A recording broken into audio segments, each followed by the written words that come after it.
Grand Asian news में आप सभी का स्वागत है। ताजा खबरों के साथ हाजिर हूं मैं प्रीति विश्वास। बढ़ते हैं बुलेटिन की ओर, पर उससे पहले आइए नजर डालें हेडलाइंस पर।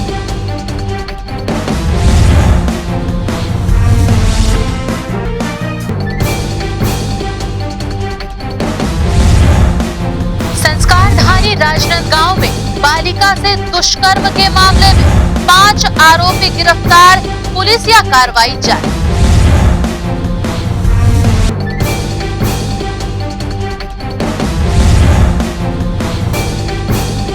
शहर सहित पड़ोसी जिला हुआ अनलॉक, बाजारों में उमड़ी भीड़, जिला प्रशासन ने गाइडलाइन का पालन करने की अपील।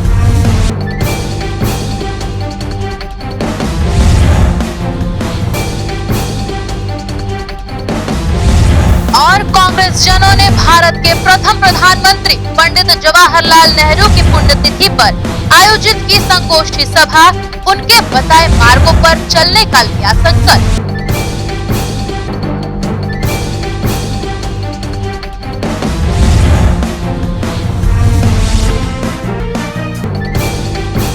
खबरें विस्तार से।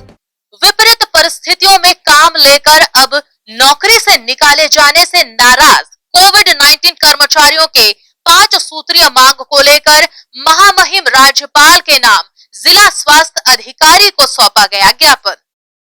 कोविड-19 के तहत स्वास्थ्य कर्मचारियों को अपनी सेवाएं देने राज्य सरकार द्वारा 3 माह का भर्ती प्रक्रिया अपनाकर लोगों की सेवाएं लेकर अब बेरोजगार कर सिर्फ 1 माह का वेतन देकर नौकरी से हटाए जाने से नाराज कर्मचारी अब अपनी जायज 5 सूत्री मांग को लेकर बुधवार को जिला स्वास्थ्य अधिकारी के कार्यालय पहुंच महामहिम राज्यपाल महोदया के नाम स्वास्थ्य अधिकारी गंभीर ठाकुर को ज्ञापन सौंपा।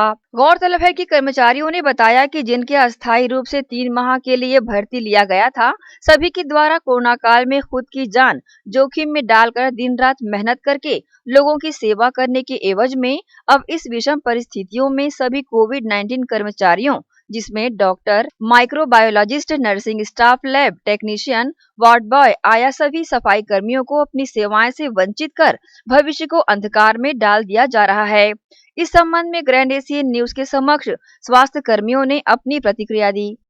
हॉस्पिटल में कोविड स्टाफ में कार्यरत हूँ। जैसा कि 3 महीने के लिए नियुक्ति किया गया था सेवा में कोविड ड्यूटी के लिए, तो हम लोगों ने बहुत ही लगन मेहनत से अच्छे से 1 महीने में ही संपन्न कर दिया। उसके बाद सरकार कह रही है कि आप लोगों की ज़रूरत नहीं है, तो हम सरकार से अपील करते हैं कि हमें 3 महीने के लिए ही सेवा में दिया जाए। और हमारे जो 1 महीने का सेवा कार्य किए हैं उसका भी पेमेंट अभी तक आया नहीं है। पेमेंट नहीं आया ना? नहीं। 3 महीने का कॉन्ट्रैक्ट था कि 3 महीने हम कोविड स्टाफ से कार्य लेंगे, पर 1 महीने में ही कंट्रोल होने के बाद अब ये कहा जा रहा है कि अब आप लोगों की ज़रूरत नहीं है। आप क्या चाहते हैं? हम चाहते हैं कि जो कॉन्ट्रैक्ट हुआ है उस पर अमल करें, कम से कम उस पर तो अमल करें। 3 महीने तो हमें हमसे काम ले। सर, हमारी 2 मांगे हैं फ़िलहाल तो। पहला ये है कि अभी जब सेकेंड लहर आई कोविड की, हमारे ये सभी नए साथियों ने ज्वाइन किया और हमारे साथ जिला दुर्ग का कोविड कंट्रोल किया। अब जो कि कोविड कंट्रोल हो चुका है, इनको 3 महीने के लिए बोल के रखा गया था और 1 महीने में कोविड इन्होंने अपनी मेहनत से कंट्रोल किया। राज्य शासन का कहना ऐसा है कि अब आपकी ज़रूरत नहीं है, हमें स्टाफ एक्सेस हो रहा है और हमारे पास फंड नहीं है। इस पर्पज़ से हम पहला तो यहाँ पे आए हुए हैं। दूसरा सर, हमने पिछले बार आप सभी साथियों ने हमारा साथ दिया था, पिछले बार भी हमारे साथ यही दुर्व्यवहार किया था राज्य प्रशासन ने, तो हमने छत्तीसगढ़ के सारे साथियों को जोड़ के एक संगठन बनाया है जिसके द्वारा हम ये 5 मांगों को लेकर के आज ज्ञापन सौंप रहे हैं कि सभी साथियों को, पहली मांग ये है सर कि सभी साथियों को निरंतर रखा जाए। दूसरी मांग ये है कि किसी भी कर्मचारी का इलाज करवाने के लिए उसको भटकना पड़ा है कोविड की सिचुएशन में, किसी भी साथी को ऐसा समस्या ना फेस करना पड़े, उसका जो भी इलाज होना है वो सरकार के द्वारा हो और फ्री में हो। सभी साथियों को इंक्रीमेंट दिया जाए जॉब में, और साथ ही साथ जो व्यक्ति की डेथ हो जाती है हमारे यहाँ कोविड में कार्य करते करते में, उनको 50 लाख का मुआवजा और साथ ही साथ उनके परिवार के किसी एक व्यक्ति को सरकारी नौकरी दी जाए। मैं कुछ बातें अपने काम के दौरान की शेयर करना चाहूँगा आप लोगों से। किट जब हम लोग पहनते थे सर, वो किट इतनी मोटी होती है पन्नी की झिल्ली जैसे कि पूरा पसीना निकलता है और खाना नहीं खा सकते, पानी नहीं पी सकते। 6 घंटा अगर आपको किसी चीज़ में बांध के बंद करके रख दिया जाए, आप अपनी ही गर्मी में परेशान हो जाएंगे। वैसी कंडीशन में 100-150 मरीज को दौड़ दौड़ के हमने इंजेक्शन लगाया, उनकी सहायता की, उनका लेट बात से लेकर के खाना पिलाना, हर एक चीज़ का हमने काम किया सर। और आज फिर से राज्य शासन हमारे साथ ऐसा दुर्व्यवहार कर रहा है। हमारी लड़ाई हमारे अधिकारियों से नहीं है, ना ही सीएमओ सर से है, ना ही कलेक्टर सर से है। हम सिर्फ और सिर्फ राज्य शासन से माननीय भूपेश बघेल जी से हम पूछना चाहते हैं कि क्यों वो हमारे साथ ऐसा दुर्व्यवहार कर रहे हैं। ग्रैंड एशियन न्यूज के लिए दुर्ग से नसीम फारूकी की रिपोर्ट। भारत के प्रथम प्रधानमंत्री पंडित जवाहरलाल नेहरू की पुण्यतिथि के अवसर पर गुरुवार को कांग्रेस भवन में संगोष्ठी सभा का आयोजन किया गया।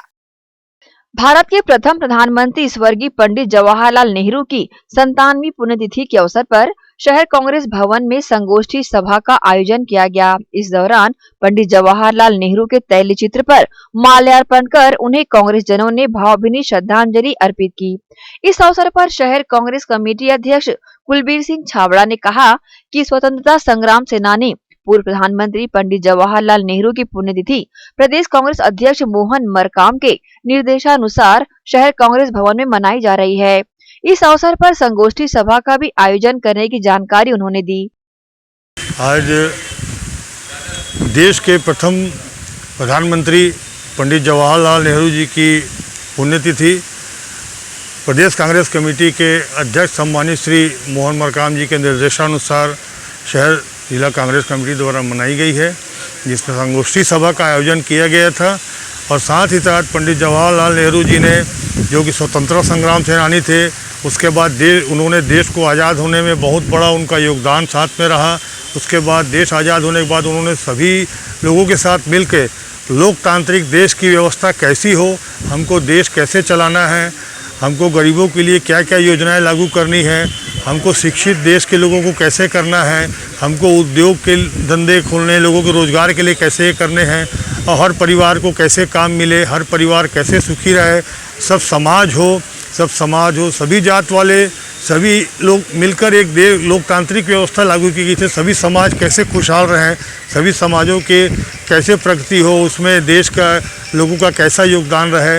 इन्होंने इतनी सारी इन्होंने योजनाएं जो लागू की, उसका आज हम सब संकल्प लिए कि उन्हीं का अनुसरण करके और हमको कांग्रेस की जो भी सरकार है वो भी वही बातों का पालन करते अपनी योजनाओं को माननीय यशस्वी मुख्यमंत्री श्री भूपेश बघेल जी की सरकार जो कर रही है छत्तीसगढ़ में, उसको हम उनके कार्य योजना को आगे बढ़ाएं, जनता तक पहुंचाएं और पंडित जवाहरलाल जी नेहरू के दिए गए उद्देश्य उनके द्वारा किए जाने वाले कार्यों का अनुसरण करते हुए जनता के प्रति अपने कर्तव्यों को समर्पित करें।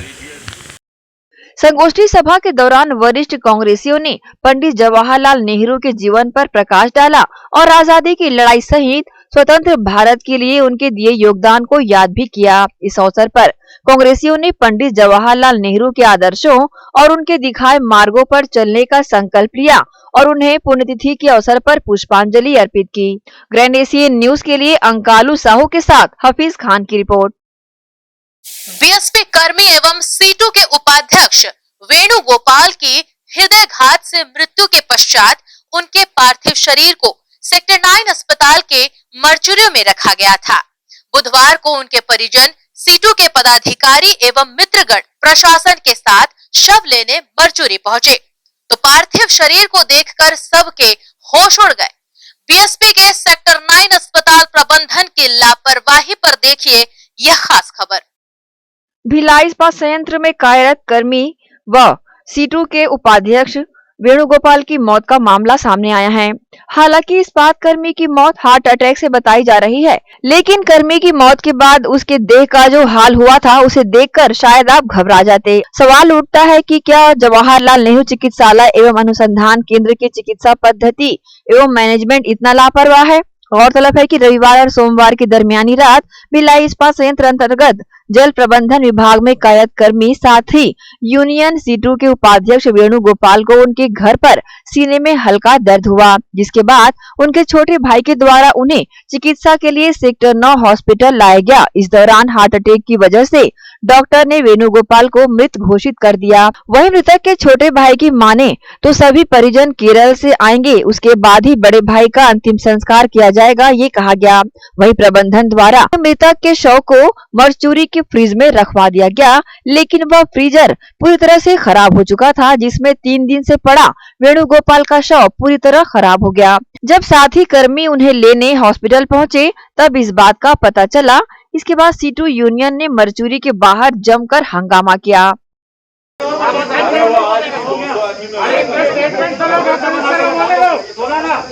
स्थिति हो गई हमारे हॉस्पिटल की और हम लोग चुप बैठ के ताली बजा रहे हैं। 200 को खोए हम लोग ने यहाँ पे।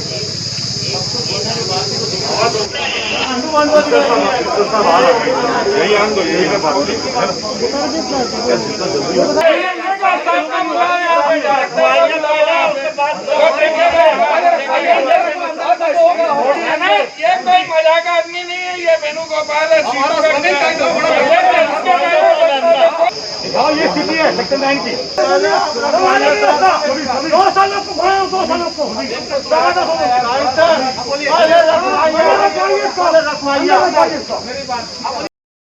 इस दौरान पूरा पुलिस महकमा और प्रबंधन मरचूरी में कर्मचारियों को समझाने के लिए भी पहुंचा।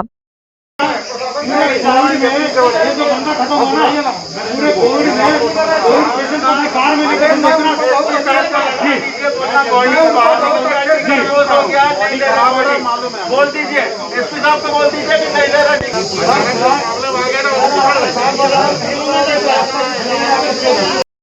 लेकिन सभी ने आक्रोश व्यक्त करते हुए कार्रवाई की मांग कर डाली। हालांकि नाराज कर्मियों ने शव को ले जाने से इनकार कर दिया था, लेकिन प्रबंधन के समझाने के बाद बॉडी को पोस्टमार्टम के लिए दुर्ग रवाना किया गया। इसके बाद ही अंतिम संस्कार किया गया। वहीं इस मामले में ठेका यूनियन C2 के महासचिव योगेश सोनी ने कहा कि यह प्रबंधन के खिलाफ लड़ाई जारी रहेगी। तो वहीं दूसरी तरफ मनोज मसीह, जो कि वेणुगोपाल के साथी कर्मी थे, उन्होंने भी अपना आक्रोश अस्पताल प्रबंधन पर उंडेला। ये हमारे यूनियन के उपाध्यक्ष थे जिनकी 2 दिन पहले डेथ हुई थी। नॉर्मल डेथ हुई थी, नॉर्मल यानी हार्ट अटैक से डेथ हुई थी। उसके बाद यहाँ पे मर्चुरी में बॉडी रखी गई क्योंकि उनकी बहन और परिवार वाले का इंतजार कर रहे थे। आज जब बॉडी निकाली गई तो बॉडी पूरी डिकम्पोज हो गई थी, बहुत बदतर हालत में थी और देखने की स्थिति नहीं थी। तो लोगों में आक्रोश आया। आक्रोश के बाद लोगों ने जो जिम्मेदार है उन पर कार्रवाई करने की मांग की। ईडी साहब और ईडी केंद्र साहब ने। मृतक का क्या नाम है? मृतक का वेणुगोपाल नाम है। वेणुगोपाल, यहाँ हिंदुस्तान ये CIT यूनियन के उपाध्यक्ष। क्या मांग करते हैं आप लोग? जिम्मेदारों पे कार्रवाई होनी चाहिए, कड़ी से कड़ी कार्रवाई होनी चाहिए क्योंकि ये जो मामला है 225 लोगों क्या लगता है इतना रुख होने के बाद भी ये कार्रवाई करेंगे? कि कई बॉडी करना चाहिए, नहीं तो लोगों का आक्रोश धीरे धीरे बढ़ रहा है और ये गलत दिशा में जाने का। आप लोग के पास काफी जिम्मेदारी थी, उसके बाद भी आप लोग थोड़ा सा कम दिखे। क्या कदम रहेगा अगला? आप नहीं, कम नहीं है, ये तो अभी कोरोना काल चल रहा है, जिम्मेदारियां हैं, लेकिन समझते हुए हम लोग आगे बढ़ेंगे। अगला कदम क्या रहेगा? अगर नहीं होगा तो पूरे सिस्टम को सुधारने के लिए जो कदम उठाना पड़ेगा उठाएंगे। मेरा नाम मनोज मसीह है। मैं वेणुगोपाल का दोस्त हूं और उसके डिपार्टमेंट में बहुत दिन काम किया हूं। और वेणुगोपाल हर किसी के दुख में पहले खड़ा वाला आदमी हमारे बीच से आज चला गया है। और जो मैनेजमेंट ने जो बहुत बड़ी गलती की, जो फ्रीज़र करीब 2 दिन से बंद पड़ा, कोई देख रही, कोई मॉनिटरिंग नहीं। यहाँ पर भिलाई स्टील प्लांट की जो व्यवस्था है पूरी चरमरा गई है। और सेक्टर 9 में जो व्यवस्था है जिसका फ्रीज़र सही होना चाहिए था, हम अच्छा सोच के कि फ्रीज़र में ला के रखेंगे बॉडी को, ये व्यवस्था नहीं हो पाई। आज हमको पूरा डिकम्पोज बॉडी मिल रही है, पूरा काला पड़ गया है शरीर, खून पानी निकल रहा है और हम उसको बास आ रही है, गंध आ रही है उसमें से। और हम उसको भी हम PM के लिए ले जाना चाह रहे हैं। PM के लिए जा रहे हैं। जो हॉस्पिटल था एक समय में पूरे भारत में विख्यात था, क्या आज आपको लगता है कि यहाँ एडमिट भी होना चाहिए किसी कर्मचारी को? बिल्कुल नहीं। जो परिस्थितियाँ आज हमको दिख रही है, हमारे इतने बड़े श्रमिक नेता के साथ ऐसा हमारा दुर्व्यवहार हुआ है। और हम बॉडी को जिसको हाथ नहीं लगा पा रहे, उसको हमको पूरे कंधा देने के लिए इतने लोग खड़े हैं, लेकिन हम मैनेजमेंट ये जो हमको डिकम्पोज बॉडी दे रही है, पूरा काला पड़ गया शरीर, पूरी गंध आ रही है उसके शरीर से पूरी। घर में कैसे ले जाएंगे? बुजुर्ग माता जी है, बहन केरल से आई हुई है, कैसे बॉडी को दिखाएंगे? ये बहुत बड़ी समस्या है। परिवारजन का क्या हाल है? क्या अभी उनको पता है ये बात? बॉडी डिकम्पोज हो गई कर किसी को, उनकी मदर को और उनकी सिस्टर को नहीं मालूम, छोटे भाई को बस मालूम है। छोटा भाई अभी हमारे साथ यहीं पर है। दिन ब दिन सेल पैसा इतना कमा रही, बावजूद उसके पास ऐसी ढंग की फ्रीजर नहीं, क्या कहना है इस पर? फ्रीजर तो भैया 1 नंबर होना चाहिए। इनकी पूरी व्यवस्था गड़बड़ा गई है, पूरी व्यवस्था गड़बड़ा गई है। और जितने भी फ्रीजर हैं सब बंद पड़े थे। किसी ने आकर उसको बंद चालू करना चाहा और हमारे जो लोग थे उसको मना किए, मत चालू करो भाई। और पूरे MD साहब का पूरी खबर हो गई ये बात। और वहाँ से जो लाइन अप हुआ है उसके बाद उसको फ्रीजर को ऑन करने के लिए आए हुए हैं लोग यहाँ पर, और मैनेजमेंट पूरा परेशान है। डॉक्टर जो मुख्य जो चिकित्सक थे वो आके मिले, क्या आश्वासन मिला? स्पीकर साहब आए, वो चुपचाप खड़े थे। पब्लिक इतनी ज्यादा है, दोनों यूनियन इंटाक और C2 और जितने लोग हैं श्रमिक सब एक साथ चढ़ाई करके रखे हुए हैं। तो डॉक्टर इस सर क्या बोलेंगे? उनको उनकी बोलती बंद हो गई है। और किसी व्यक्ति को मोहरा बना के छोड़ देंगे और कुछ नहीं कर सकते। बहरहाल ये पहला मामला नहीं है जब सेक्टर 9 हॉस्पिटल की लापरवाही उजागर हुई हो। जरूरत है इस ओर ध्यान दिया जाए। ग्रैंड एशियन न्यूज के लिए रॉबिनमल ठाकुर की रिपोर्ट। वैश्विक महामारी कोरोना के संक्रमण से बचाव के लिए छुई खदान विकासखंड का प्रशासनिक अमला पूरी तरह तैयार है। एसडीएम के मार्गदर्शन में तहसीलदार प्रफुल्ल कुमार गुप्ता ने हमारे संवाददाता राशिद जमाल सिद्दीकी से चर्चा की। वैश्विक स्तर पर जो महामारी फैला, प्रथम दौर में जितना कहर नहीं हुआ उससे कहीं ज़्यादा दूसरे लहर में लोगों ने कहर देखा। बहुत सी मौतें भी हुई और ऐसा भयावह स्थिति कोरोना काल में देखा गया। इसे निश्चित तौर पे इस महामारी से बचने के लिए कई स्वयंसेवक समाज आए, सामाजिक संगठन आए, जनप्रतिनिधि आए, जो समय समय पर स्वास्थ्य विभाग को अपने स्वेच्छा से जितना हो सके उनसे उन्होंने ऑक्सीजन सिलेंडर से लेकर ऑक्सीमीटर हो गया, ग्लव्स हो गए और नाना प्रकार के जो सामान हैं हॉस्पिटल को जो उपयोग हो सकता था उन्होंने दिया। इन सब बातों से भी हम लोगों ने एक प्रेरणा ली। हमारे गंडई सब डिवीजन के जितने भी अधिकारी कर्मचारियों ने एक सामूहिक रूप से हमने बैठकर विचार विमर्श किया कि जब सारे लोग जब इसमें सामने आ रहे हैं तो हम क्यों पीछे रहे। ठीक है, कर्तव्य निर्वहन अपनी जगह है। कर्तव्य के दौरान हमने भी, प्रशासन ने भी, कलेक्टर महोदय के निर्देशन में हमने जितनी रोकथाम हेतु हमने प्रयास करना था हमने किया। एक विचार आया कि क्यों ना हम प्रत्येक विभाग अपनी क्षमता के अनुरूप जितना हो सके हॉस्पिटल को हम जंबो सिलेंडर दान करें। इसमें सहमति हुई और सभी ने इसको हाथों हाथ लिया इस विचार को और देखते ही देखते 18 विभागों में कुल 20 नग jumbo cylinder with flow meter हमने एक साथ क्रय करके मंगाया और उसको हॉस्पिटल में हमने दान किया। निश्चित तौर पे इस ऑक्सीजन जंबो सिलेंडर देने से ऑक्सीजन की कमी इस क्षेत्र में नहीं होगी। ऐसा होना अगर देश में लोग इस तरीके से जागरूक हो जाएं। निश्चित तौर पे हमने जैसे प्रेरणा ली, हम लोगों से आह्वान भी करते हैं कि ऐसे महामारी के समय में लोगों को स्वयं से होकर दिल से सामने आना चाहिए और अपने तरफ से जितना भी हो सके इसको निपटने के लिए दान जो भी हो सके उनको करना चाहिए। 26 मई बुधवार को बुद्ध पूर्णिमा का त्योहार रिसाली नगर निगम के रुआबांधा क्षेत्र में झिरियापारा स्थित ज्योतन बुद्ध समिति द्वारा शासन प्रशासन के दिशा निर्देशों के अनुसार मनाया गया। इस वर्ष बुद्ध पूर्णिमा के दिन बुधवार होने से इस त्योहार की गरिमा काफी बढ़ गई और इस दिन रिसाली नगर निगम क्षेत्र के रुआबांधा क्षेत्र में झिरियापारा स्थित देवतन बुद्ध समिति द्वारा डॉक्टर अंबेडकर सामुदायिक भवन स्थल पर भगवान बुद्ध की आराधना की गई।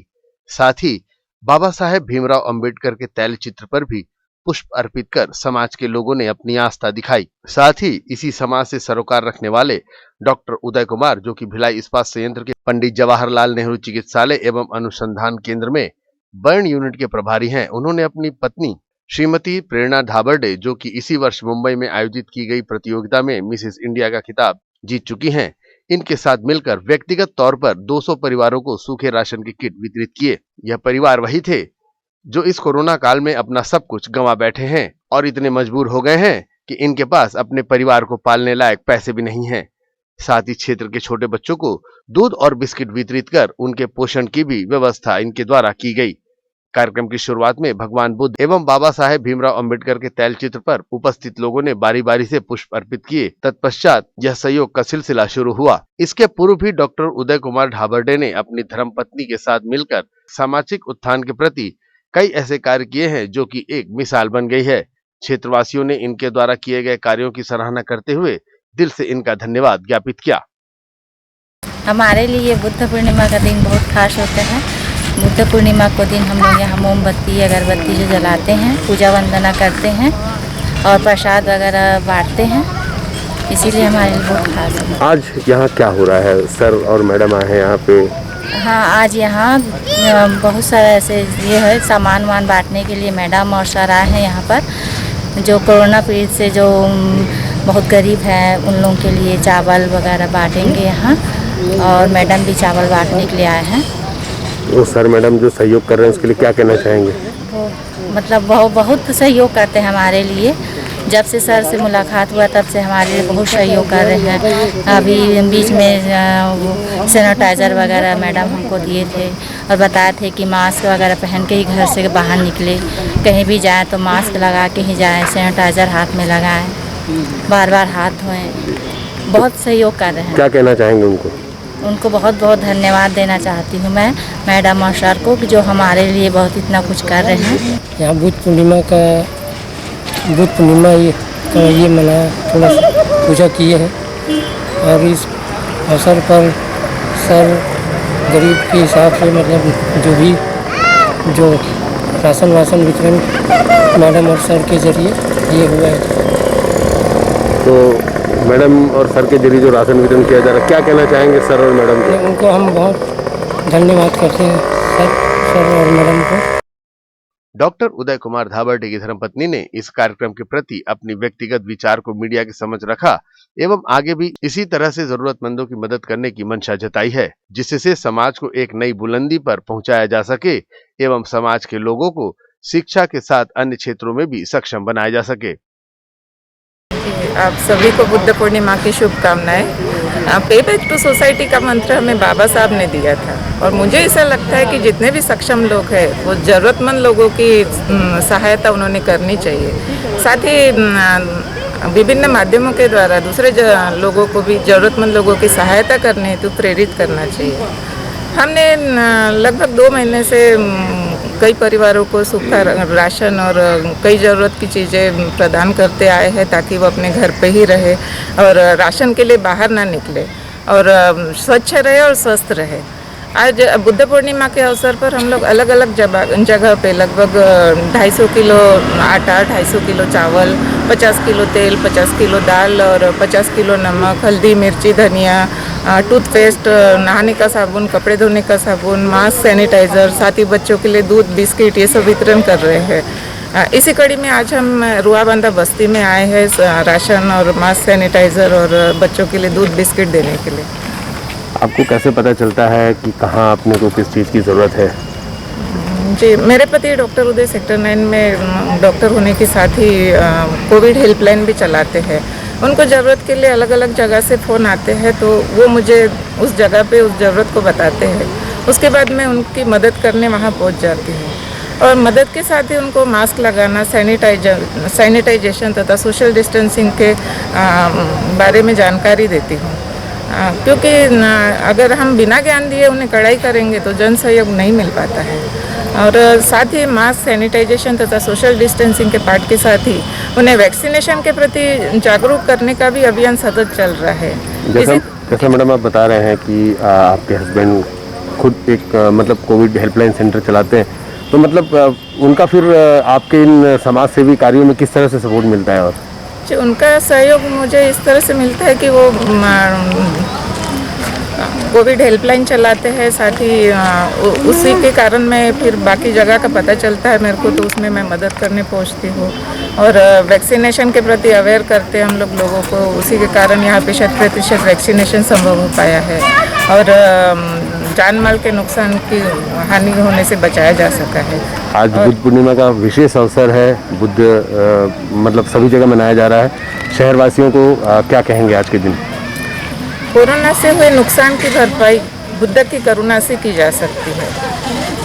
प्रत्येक व्यक्ति ने मानव के प्रति करुणा और दया का भाव रखे तो तकलीफों से कुछ निजात जरूर मिल सकती है। आज हमें आवश्यकता है दान देने की प्रवृत्ति जागरूक करने की, दूसरों को सहयोग करने की प्रवृत्ति जागरूक करने की, साथ ही संकट के समय संकट से उबारने की प्रवृत्ति जागरूक करने की। जरूरतमंद मानव की सेवा करना ही मेरी सेवा है। भगवान बुद्ध का यह कथन आज की परिस्थिति में बहुत ही प्रेरणादायक तथा सामयिक है। इस कार्यक्रम में शामिल भिलाई इस्पात संयंत्र के चिकित्सीय विभाग के पूर्व शिशु रोग विशेषज्ञ ने कोरोना की तीसरी लहर के बारे में जानकारी देते हुए अपने शिशुओं को सुरक्षित रखने की जानकारी दी एवं पालकों से गुजारिश करते हुए कहा कि वे स्वयं सुरक्षित रहें, तभी बच्चे भी सुरक्षित रह पाएंगे। ये बच्चों की सुरक्षा हम लोग घर से ही सुरक्षा, हम लोग बड़े लोग जो है खुद सुरक्षा पालन करेंगे तो बच्चे अपने आप में सुरक्षा में रहेंगे। हम खुद सुरक्षा नहीं करेंगे तो बच्चे ज़्यादा संक्रमित होंगे क्योंकि आने वाले दिनों में कौन सा कीटाणु कैसा अटैक करेगा बोलना आज के डेट में मुश्किल है। और हम लोग तैयार हैं भिलई में सेक्टर 9 हॉस्पिटल और शिशु रोग विशेषज्ञ इस लड़ाई से लड़ने के लिए। मगर बेसिक जो रहेगा कि माँ बाप अड़ोस पड़ोस वाले जितनी सुरक्षा रखेंगे हमारे बच्चे भी सुरक्षित रहेंगे। और उसमें हमको कमज़ोर बच्चे जो है उनको खान पान का ध्यान ज़्यादा रखना पड़ेगा, जिससे कि उनको बार बार जो बीमारी आती है उससे बचने के लिए खान पान और उनकी स्वास्थ्य के बारे में ज़्यादा ध्यान देना पड़ेगा। यही हम लोग अपने घरेलू इससे कर सकते हैं। बाकी तो एक बार बच्चों को बहुत सारी कॉम्प्लिकेशन होती है, निमोनिया है, डायरिया है, उल्टी है, तो उसके लिए हमको तुरंत भर्ती करके इलाज करना पड़ेगा, क्योंकि जितना जल्दी इलाज चालू होगा उतना अच्छा रिजल्ट मिलेगा। या हम लोग घरेलू इलाज करते रहेंगे तो टाइम बर्बाद होगा। तो हमको सुरक्षा, खुद की सुरक्षा, परिवार की, आजू बाजू की सुरक्षा लेना बहुत जरूरी है। कई ऐसे समाज हैं जो इस कोरोना काल में अपनी निःशुल्क सेवाएं प्रदान कर रहे हैं, लेकिन डॉक्टर उदय कुमार धाबरडे एवं उनकी धर्मपत्नी श्रीमती प्रेरणा धाबरडे ने व्यक्तिगत तौर पर जो सेवा समाज के लिए की है वह अविस्मरणीय है। इसी से समाज का वह वर्ग जो सक्षम है उसे आगे आकर अपने समाज सहित सर्व समाज की सेवा करने की प्रेरणा जरूर मिलेगी। ग्रैंड एशियन न्यूज के लिए रिसाली भिलाई से संतोष शर्मा की रिपोर्ट। और यहाँ वक्त हो चला है एक छोटे से ब्रेक का। जल्द लौटेंगे कुछ और खबरों के साथ।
Gandhi Vidyapeeth English medium higher secondary school nursery से कक्षा 12वीं में प्रवेश प्रारंभ। हमारी ध्येय कम शुल्क में छात्रों के शिक्षा एवं विकास के लिए बेहतर सुविधाएं प्रदान करना। प्रशिक्षित एवं अनुभवी शिक्षक शिक्षिकाएं, सभी बच्चों के लिए खेल का मैदान एवं खेल सामग्री की व्यवस्था, सीसीटीवी कैमरे द्वारा निगरानी, परिवहन सुविधा, सुसज्जित विज्ञान एवं कंप्यूटर लैब, स्मार्ट क्लास, सभागार और पुस्तकालय की सुविधा, 100% परीक्षा परिणाम, श्रेष्ठ छात्र को विशेष पुरस्कार, चिकित्सकीय जांच, नर्सरी और केजी कक्षा के छात्र को चार्ट मॉडल एवं क्ले के माध्यम द्वारा शिक्षण, नवोदय एवं अन्य प्रतियोगी परीक्षाओं के लिए विशेष कोचिंग, हर वर्ष विद्यार्थियों का नवोदय में चयन, स्काउट गाइड और रेड क्रॉस सोसाइटी, विज्ञान प्रदर्शनी, आनंद मेला, वार्षिक दिवस और वार्षिक खेल दिवस का प्रतिवर्ष आयोजन, नैतिक शिक्षा के माध्यम से छात्रों की प्रतिभा का विकास। Gandhi Vidyapeeth English medium higher secondary school, Radhika Nagar, Bhilai. Rashtriya higher secondary school Sharda Para camp 2 Bhilai. प्रवेश प्रारंभ, प्रवेश प्रारंभ, प्रवेश प्रारंभ।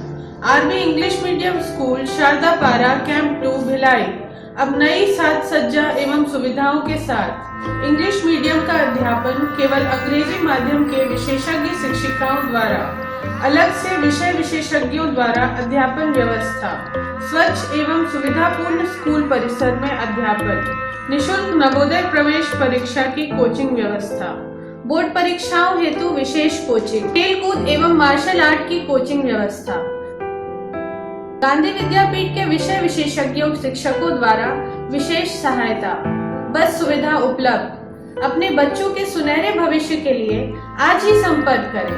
राष्ट्रीय हायर सेकेंडरी स्कूल एवं RV English medium school Shardapara camp 2 Bhilai. Sunshine multi speciality hospital अब भिलाई 3 चरोदा में भी।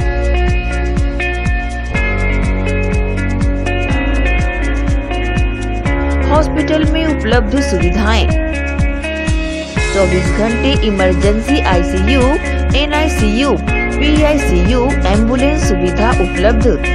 साथ ही OT, labour room, pathology, OPD, endoscopy, bronchoscopy, X ray, echo TMT, casualty, साथ ही सर्व सुविधा युक्त प्राइवेट वार्ड उपलब्ध है।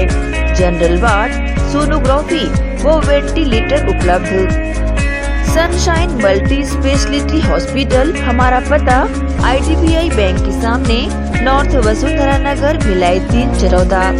Phone number 7772988811, 7772988822।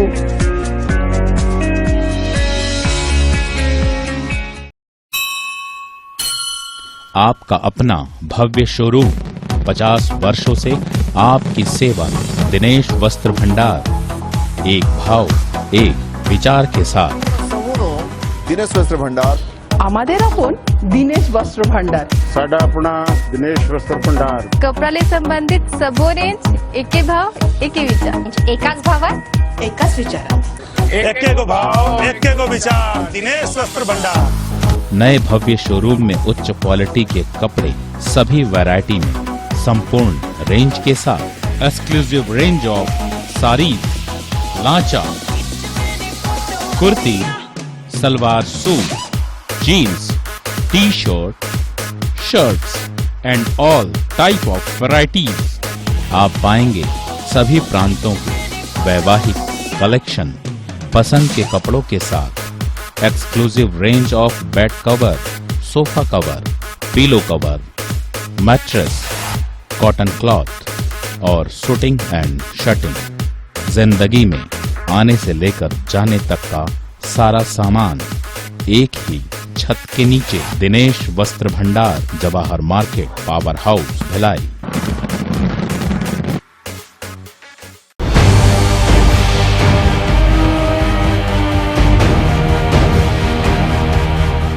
ब्रेक के बाद बुलेटिन में आप सबका स्वागत है। बढ़ते हैं कुछ और खबरों की ओर।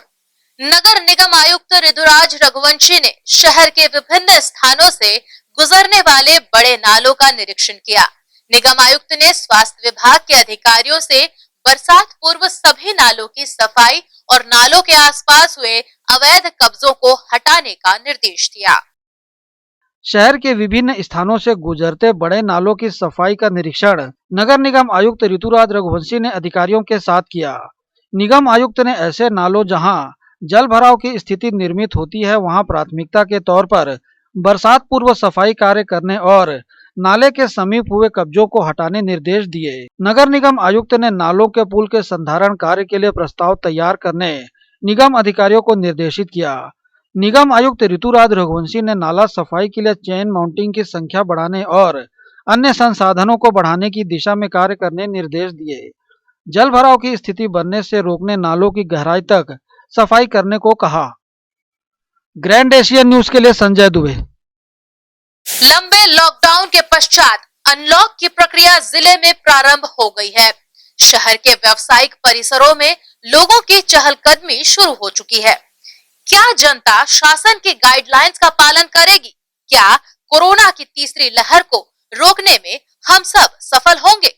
देखिए दुर्ग जिले से खास खबर। पूरे 55 दिनों बाद लॉकडाउन का दंश झेल चुके जिलेवासी अब शासन के फरमान अनलॉक से खुश हैं। गौरतलब है कि कोरोना महामारी की जो दूसरी लहर, दूसरा दौर कहर बनकर शहर में तांडव किया। कितने ही परिवारों ने अपने अपने अजीजों को खोया है।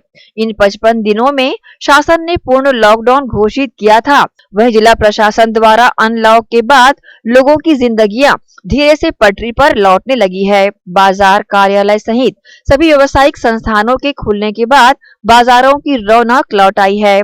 पर सोचने वाली बात यहाँ ये है कि इन 55 दिनों में आम जनमानस ने कोविड महामारी से लोगों की लगातार मौतों का सिलसिला अपनी आंखों से देखा है। उस खौफनाक मंजर को भूलकर क्या फिर एक बार लापरवाही बरतेगी आम जनता, या फिर शासन की गाइडलाइन को मान अपनी ओर से सुरक्षा बरतेगी? बाजार आए लोगों की मिलीजुली प्रतिक्रिया यहाँ देखने को मिली। लॉकडाउन खुला है सर, वो तो बहुत ही अच्छा काम हुआ है। जो लोग परेशान हो रहे थे छोटी छोटी चीज़ों के लिए, वो सभी चीज़ें खुलने से क्या है, कहने का तात्पर्य है कि आदमी तकलीफ़ों से बच रहे हैं। और ये है कि अनावश्यक रूप में जैसे मार्केट खुल गया तो इसका मतलब ये नहीं है कि पब्लिक घूमे, भीड़ बढ़ाएं, इससे कोरोना संक्रमण फैलने का और ज़्यादा डर रहेगा। तो अगर आपको काम है मार्केट में, कुछ लेना देना है, खरीदारी करना है, या कुछ आवश्यक रूप का काम है आपको, तभी आप मार्केट आइए, अन्यथा घर में आप बैठिए, वो ज़्यादा अच्छा रहेगा। और सैनिटाइजर का यूज़ करते रहिए, मास्क लगाइए आप, उस हिसाब से क्या है कोरोना को रोका जा सकता है। ठीक, तो आप हाथ धोएं, सैनिटाइजिंग लगाएं और मास्क लगाएं और सोशल डिस्टेंसिंग का पालन करते रहें। काम किया है गरीबों के लिए, जो रोज कमाने खाने वाले थे, उनको भी बहुत अच्छा हुआ, हम उनका आभार व्यक्त करते हैं। और हमें सोशल डिस्टेंसिंग का पालन करना है और इस महामारी से बचना है। सरकार ने तो ये लॉकडाउन खोलकर अच्छा किया, लेकिन हमको इसके लिए सावधानी बरतनी पड़ेगी और दूरियां बना के रखना है। किस तरह की सावधानी, कैसी दूरियां मतलब? यानी जिस चीज़ से होता बीमारी से होता बच के जितना भी रहेंगे उतना सावधानी बरतेंगे तो अपने लिए और आप जनता के लिए अच्छा रहेगा। ग्रैंड एशियन न्यूज आप सभी शहरवासियों से अपील करता है कि अगर ज्यादा जरूरी हो तभी घर से निकलें, ज्यादा भीड़ भाड़ वाली जगहों में जाने से बचें, मास्क लगाएं, 2 गज की दूरी रखें।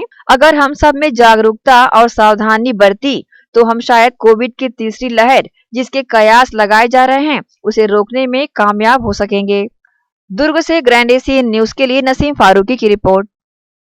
अगली खबर राजनांदगांव से, जहां राजनांदगांव में कोरोना संक्रमण की दर में कमी आने से बुधवार से सभी व्यावसायिक प्रतिष्ठान को खोलने की अनुमति कलेक्टर ने दी है। दुकान खुलने से बाजार में रौनक रही। राजनांदगांव जिले में कोरोना संक्रमण की दर में आई कमी और लॉकडाउन के बीच जनजीवन को सामान्य करने के उद्देश्य से कलेक्टर टोपेश्वर वर्मा ने सभी व्यावसायिक प्रतिष्ठान को खोलने की अनुमति प्रदान कर दी है। हालांकि कुछ व्यावसायिक प्रतिष्ठान जैसे सिनेमा घर, होटल व्यवसाय, जिम पर बंदिश जारी रहेगी। इस तरह रात्रि कर्फ्यू को बरकरार रखा गया है। हालांकि लॉकडाउन के तीसरे चरण में ऑड इवन पद्धति से हफ्ते में 3 दिन ही दुकानें खुल रही थी। बुधवार की सुबह 8 बजे से जिले के सभी प्रतिष्ठान खुलने से बाजार में रौनक लौट पड़ी और खरीदार बड़ी संख्या में बाजार पहुंचते देखे गए, जिससे बाजार में काफी भीड़ भी रही। बाजार में भीड़ को नियंत्रण करने जिला प्रशासन ने राजस्व अमला सहित नगर निगम पुलिस सहित शिक्षकों की ड्यूटी लगाई है। इसी तरह ग्राम पंचायत नगरीय निकायों में भी अधिकारियों कर्मचारियों की टीम गठित कर ड्यूटी लगाई गई है और दुकानदारों सहित ग्राहकों को मास्क लगाने और सोशल डिस्टेंस का पालन करने की अपील की गई है।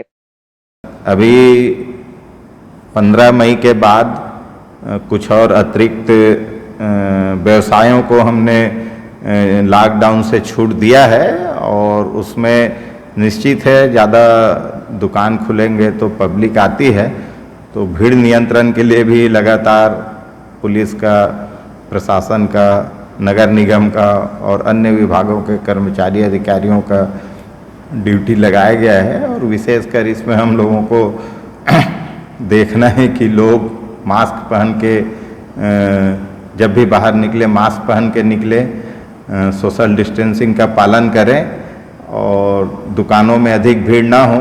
तो इसके लिए हमने प्रत्येक पंचायत लेवल पे, प्रत्येक ग्राम लेवल पे और नगरीय क्षेत्रों में भी प्रत्येक वार्ड लेवल पे अधिकारी कर्मचारियों की टीम बनाई हुई है और लगातार भ्रमण करके जो बिना मास्क के निकल रहे हैं उसके ऊपर फाइन भी कर रहे हैं और लोगों को समझाइश दे रहे हैं कि चूँकि अभी कोरोना का जो प्रसार है अपने ज़िले में पॉजिटिविटी रेट जो होता है अभी 5% से कम आ चुका है।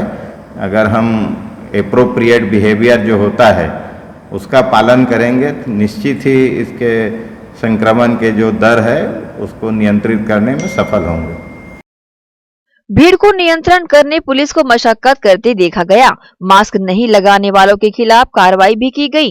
45 दिनों के लॉकडाउन के बाद पहली बार चौक चौराहों का सिग्नल भी चालू हुआ है। लॉकडाउन के बाद पहली बार चाट, गुपचुप आदि दुकानें खुलने की छूट मिली है। इससे व्यवसायियों में काफी राहत है। इसी तरह मदिरा दुकानों में भी पाबंदी हटा दी गई है, जहां पर मदिरा प्रेमियों का हुजूम देखने को मिला।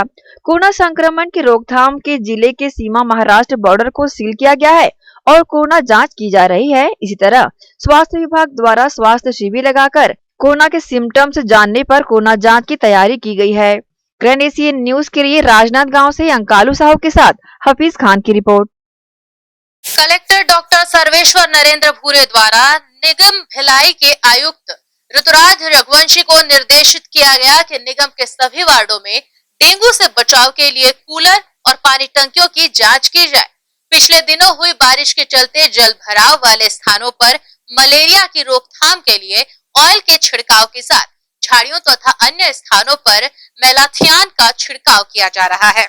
निगम के जोन कार्यालयों की टीम घर घर जाकर जमा पानी में लार्वा की जांच कर रही है। साथ ही टेमीफोस का उपयोग कर कूलर में भरे पानी की सफाई भी की जा रही है। जल भराव वाले क्षेत्रों में ब्लीचिंग पाउडर का छिड़काव कर डेंगू जैसी बीमारी से लोगों को बचाने हर संभव प्रयास किया जा रहा है। और इसी के साथ यहाँ वक्त हो चला है एक और छोटे से ब्रेक का।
सोरियासिस रोग वात, पित्त और कफ प्रकृति पर आधारित है। सोरियासिस रोग एक कुष्ठजन्य रोग है।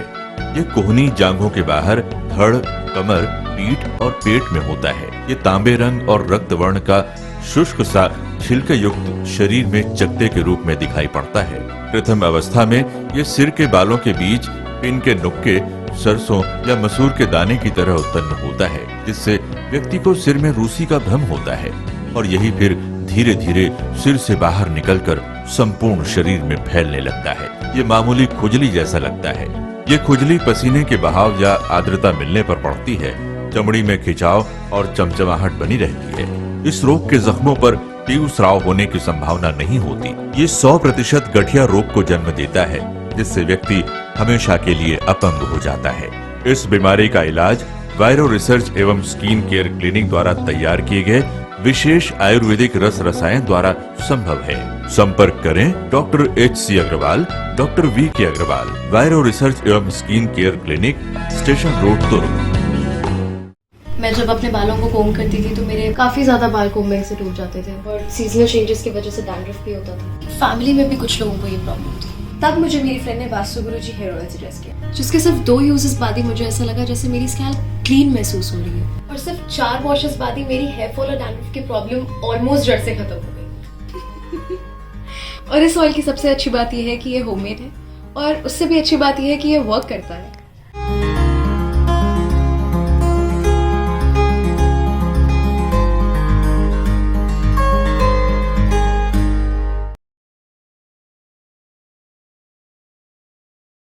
भिलाई के प्रमुख स्थल पावर हाउस में स्थित होटल शिव प्रभा इन एवं town king the family restaurant नवीन साज सज्जा एवं आधुनिक सुविधाओं से लैस।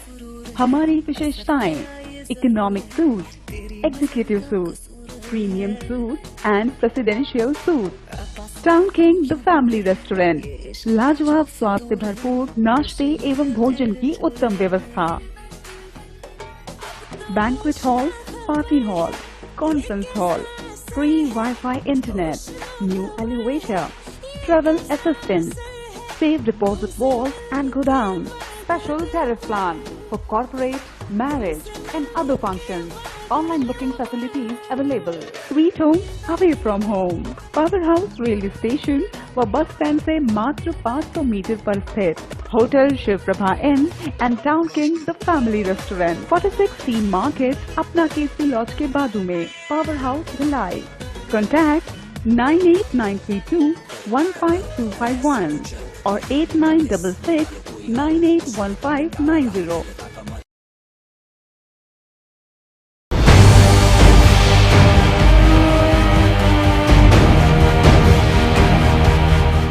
ब्रेक के बाद बुलेटिन में आप सबका एक बार फिर से स्वागत है। जिला प्रशासन द्वारा सुबह 9 बजे से शाम 5 बजे तक का समय व्यापार के लिए निर्धारित किया गया है। बावजूद इसके कुछ व्यापारी अपनी मनमानी करते हुए समय सीमा के बाद भी ज्यादा पैसे कमाने के उद्देश्य से अपना व्यापार संचालित कर रहे हैं।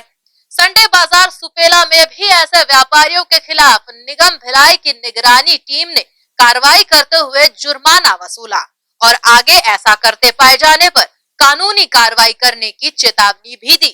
जिस समय निगम की टीम दबिश दे रही थी, उसी समय और व्यापारियों ने तुरंत आनन फानन में अपने व्यवसाय पर विराम लगाया और अपने दुकानों के शटर बंद कर दिए। निगम भिलाई के जनसंपर्क अधिकारी ने कार्रवाई की जानकारी न्यूज टीम को दी है।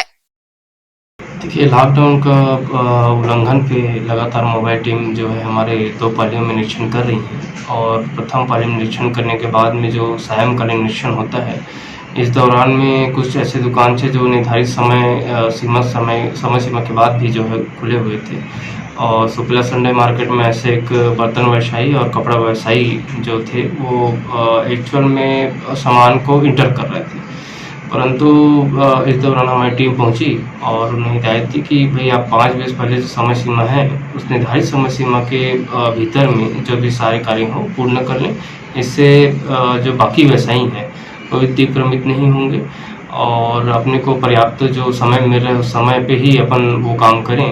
जब टीम पहुंची तो उनसे दोनों से जुर्माना भी वसूला गया है। रुख करें दुर्ग की ओर, जहां दुर्ग जिला भारतीय जनता पार्टी के जिला अध्यक्ष व पूर्व महापौर डॉक्टर शिव कुमार तमेर तथा मीडिया प्रभारी KS चौहान ने आम जनता सहित भाजपा कार्यकर्ताओं से कोरोना महामारी से बचने की अपील करते हुए कहा कि जिले में अनलॉक की प्रक्रिया प्रारंभ हो गई है। जिले की सभी दुकानें प्रारंभ हो चुकी हैं।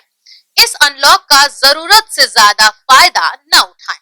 बहुत जरूरी हो तभी घरों से निकलें और मास्क का उपयोग करते हुए सोशल डिस्टेंसिंग का पालन करें। वहीं दुर्ग जिला भारतीय जनता पार्टी के मीडिया प्रभारी KS चौहान ने आम जनता से कोरोना के प्रति सावधानी बरतने की अपील करते हुए कहा कि कोरोना का एक ही इलाज है, वैक्सीन। जब तक वैक्सीन लग नहीं जाती तब तक बहुत ज्यादा सावधानी बरतने की आवश्यकता है। समाज के प्रति हम सबकी जवाबदारी बनती है। अपनी जागरूकता से ही हम कोरोना के थर्ड वेव को रोक सकते हैं। नमस्कार, मैं डॉक्टर शिव कुमार तमेर, जिला अध्यक्ष भारतीय जनता पार्टी दुर्ग, अपने भारतीय जनता पार्टी के सभी कार्यकर्ताओं की ओर से आम जनता से और हमारे सभी कार्यकर्ताओं से एक अपील जारी करता हूं। कोरोना के संबंध में आज से हमारे ज़िले में अनलॉकडाउन की प्रक्रिया शुरू हो गई है और अधिकांश दुकानों को खोलने की अनुमति प्रदान की गई है, परंतु मेरा आप सबसे निवेदन है कि इस अनलॉकडाउन का ज़रूरत से ज़्यादा फ़ायदा न उठाते हुए कोरोना के लिए बरती जाने वाली सावधानी पर अंकुश लगाए रखें। जब बहुत ज़्यादा ज़रूरी हो तभी घर से बाहर निकलें और घर से जब बाहर निकलते हैं तो मास्क और 2 गज की दूरी, इस जो सावधानी है, इस सावधानी को अभी मत भूलें।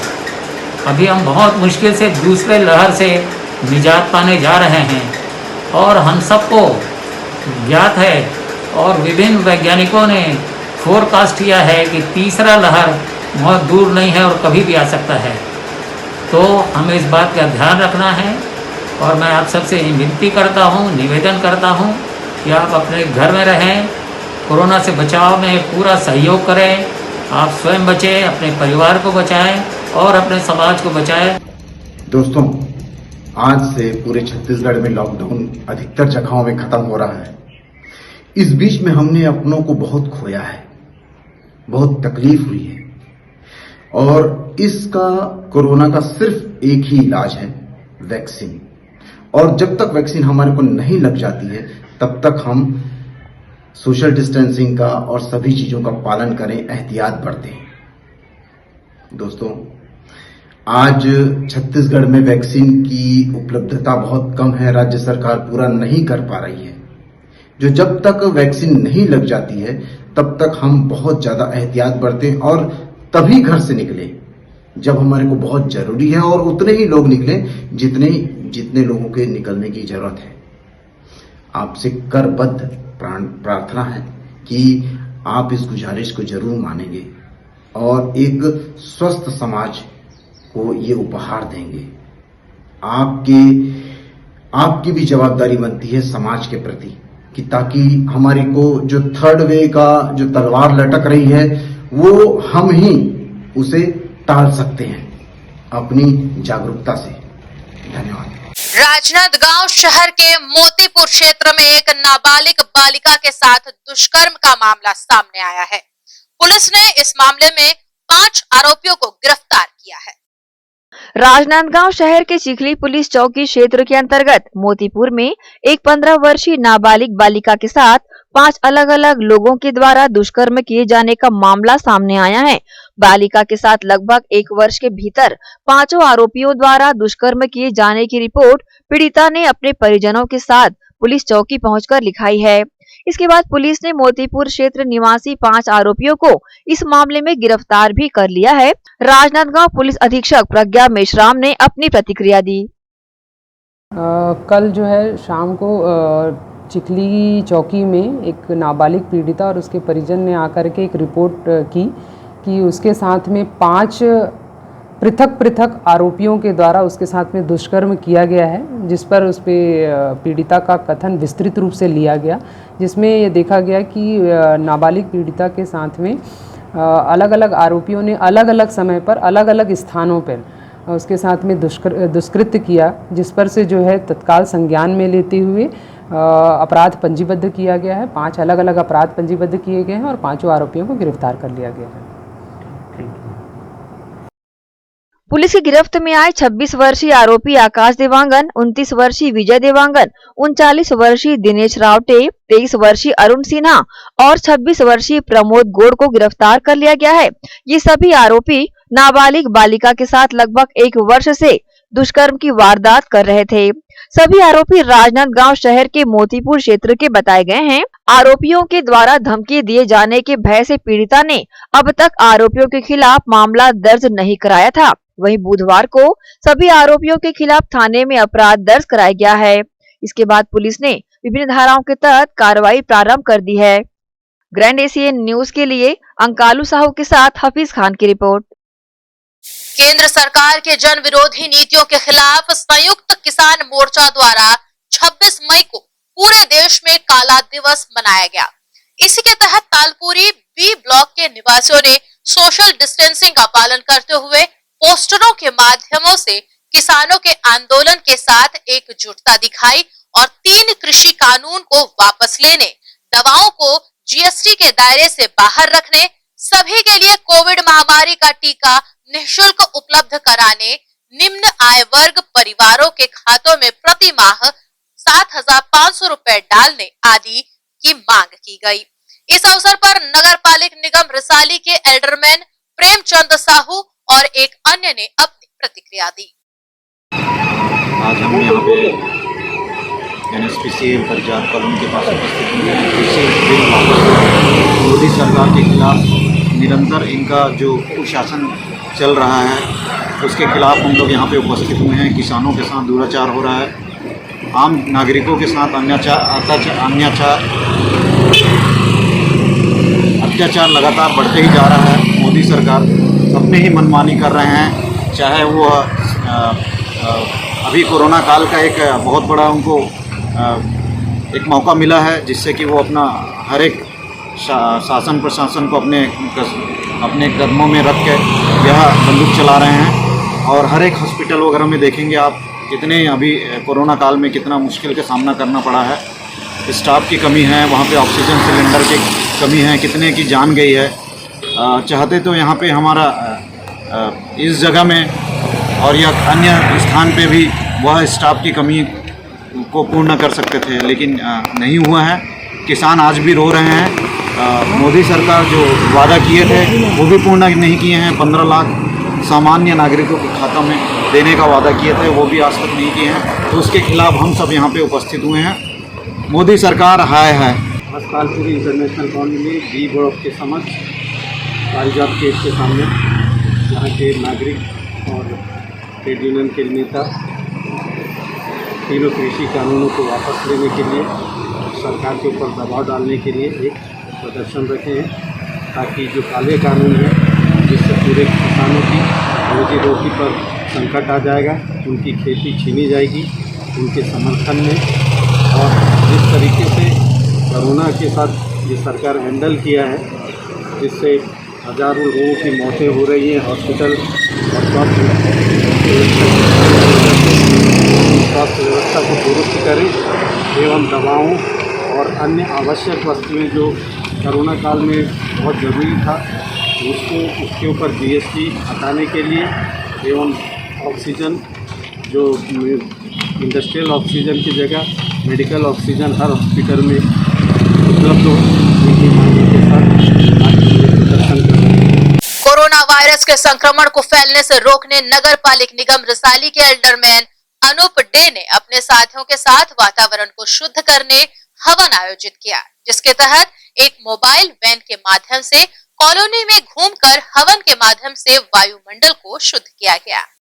कोरोना संक्रमण के दौरान से ही नगर पालिक निगम रिसाली के एल्डरमैन अनूप डे द्वारा विभिन्न माध्यमों से कोरोना वायरस से बचाव को लेकर समूचे रिसाली क्षेत्र में जागरूकता अभियान चलाया जा रहा है। साथ ही टीकाकरण के लिए लोगों को प्रेरित किया जा रहा है। इसी के तहत कोरोना संक्रमण के आंकड़ों में गिरावट के मद्देनजर अनूप डे एवं साथियों द्वारा कॉलोनी में यज्ञ के माध्यम से वायुमंडल को शुद्ध किया गया। एक मोबाइल वैन के जरिए युवाओं द्वारा सोशल डिस्टेंसिंग और मास्क का उपयोग करते हुए हवन सामग्री के माध्यम से वातावरण का शुद्धिकरण किया गया। इस प्रक्रिया की जानकारी एल्डरमैन अनूप डे ने दी। नमस्कार, मैं ये कहना चाहूँगा कि पिछले 1.5 महीने से हम लोग कोरोना के ऊपर काफ़ी काम कर रहे हैं, क्योंकि हमारे मंत्री जी, हमारे बाबूजी, गृह मंत्री जी, हमारे ताम्रध्वज साहू जी के आदेश था कि बेटा आराम से सेफ होकर अच्छे से काम करना और सेफ रखना अपने आप को। और बराबर उनका हमारे साथ काफ़ी सहयोग रहा है उनका हमारे ऊपर। और हम लोग कोरोना के ऊपर पहले 100 महीने से कंटिन्यू खाना बांटने का काम किए, उसके बाद सैनिटाइज़र, उसके बाद टेस्टिंग, उसके बाद जितने भी किसी को भी कोई दवाई की ज़रूरत होती थी, कुछ होता था, वो सब के लिए हम लोग हमेशा तत्पर रहते थे। वैक्सीन के लिए हम लोगों ने काफ़ी सही मदद किया। अभी फ़िलहाल एक हम लोगों ने देखा कि धीरे धीरे परसेंटेज काफ़ी कोरोना का कम होता जा रहा है। तो हम लोगों ने कल एक यज्ञ के माध्यम से कॉलोनी में और घूम के गाड़ी के साथ एक हमारा मोबाइल वैन था, उसमें हम लोग हवन का सामग्री और सब रख के साथ में लड़कों के साथ एक हम लोग ग्रुप बना के सोशल डिस्टेंसिंग का पालन करते हुए एक हम लोगों ने हवन का कार्यक्रम रखा था, जिससे कि जितने भी ये नेगेटिव एनर्जी है वो ख़त्म होकर पॉजिटिव लोगों के अंदर एक एनर्जी आए और वायुमंडल में भी एक दूषित जो था वो अच्छे से शुद्ध हो जाए। इसी कारण हम लोगों ने ये अभियान छेड़ा था और ये हम लोग करते रहेंगे। गौरतलब है कि प्रदेश के गृह मंत्री ताम्रध्वज साहू की प्रेरणा से कोरोना की रोकथाम और जरूरतमंदों तक विभिन्न सामग्रियां पहुंचाने एल्डरमैन अनूप डे द्वारा निरंतर कार्य किया जा रहा है। इस कार्य को जारी रखे जाने की जानकारी उन्होंने दी है। ग्रैंड एशियन न्यूज के लिए संजय दुबे। वहीं भिलाई शहर अंतर्गत गुरुवार को अतिरिक्त पुलिस अधीक्षक संजय ध्रुव ने दल बल के साथ शहर के सभी बैंकों का निरीक्षण किया। दरअसल 50 दिनों के लॉकडाउन के बाद ग्राहकों के लेन देन के लिए बैंकों को खोल दिया गया है। बैंक खुल जाने से कोई आपराधिक घटना न हो, इस वजह से बैंक की सुरक्षा व्यवस्था का जायजा लेने अतिरिक्त पुलिस अधीक्षक के मार्गदर्शन में सघन जांच अभियान चलाया गया। इस दौरान बैंकों में तैनात गार्ड, सीसीटीवी कैमरे, फायर सिस्टम, मशीन और अलार्म की जांच की गई। जिन बैंकों में खामियां पाई गई उन्हें खामियां ठीक करने निर्देशित किया गया। इस पर अपनी प्रतिक्रिया देते हुए अतिरिक्त पुलिस अधीक्षक ने कहा कि बैंकों की सुरक्षा व्यवस्था में सुधार को लेकर उच्च अधिकारियों के साथ बैठक की जाएगी और सभी खामियों को दूर किया जाएगा।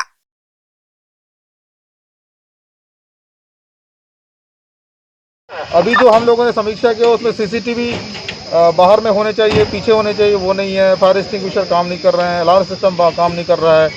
एटीएम तोड़फोड़ के समय जो सिस्टम होना चाहिए, कंट्रोल रूम और थाना प्रभारी के पास आना चाहिए, अलार्म या कॉल, वो नहीं है।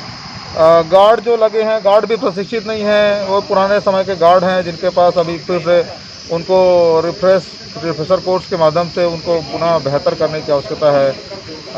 तमाम प्रकार की चीज़ें हैं। हम लोगों ने आपराधिक तत्वों के द्वारा आपराधिक गतिविधियां अंजाम की जा सकती हैं और उस बात को ध्यान में रखते हुए आईजी सर और एसपी सर ने निर्देशित किया था हम सबको कि बैंक की अचानक औचक निरीक्षण किया जाए, जिसमें वहाँ पर उपस्थित हुए लोगों की उपस्थिति का कारण, चाहे बैंक के अंदर हो चाहे बैंक के बाहर हो, वो पता करना था। आपराधिक तत्वों में डर की भावना कायम करना था और साथ में बैंक में सुरक्षा के जो मापदंड होने चाहिए, खासतौर से जो गार्ड है, सीसीटीवी है, फायर एक्सटिंग्विशर है, एटीएम तोड़फोड़ के समय जो अलार्म सिस्टम है, ये सारी चीज़ों का समीक्षा भी की जानी चाहिए। तो आज हम लोगों ने समस्त थाना प्रभारी, समस्त चौकी प्रभारी और सभी राजपत्रित अधिकारी, सभी शहर के सभी थाना क्षेत्रों में अलग अलग टीम बनाकर बैंकों का औचक निरीक्षण कर रहे हैं।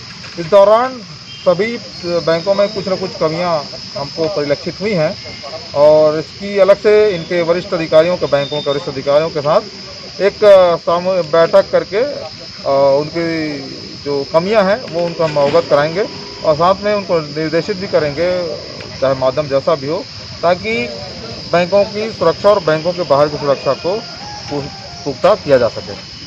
और इसी के साथ न्यूज बुलेटिन में फिलहाल इतना ही। अब आपसे चाहेंगे इजाजत पर जाने से पहले आप सभी से एक अपील, कोरोना का खतरा अभी टला नहीं है, बेहतर है सावधानी बरते, सुरक्षित रहें। नमस्कार, धन्यवाद।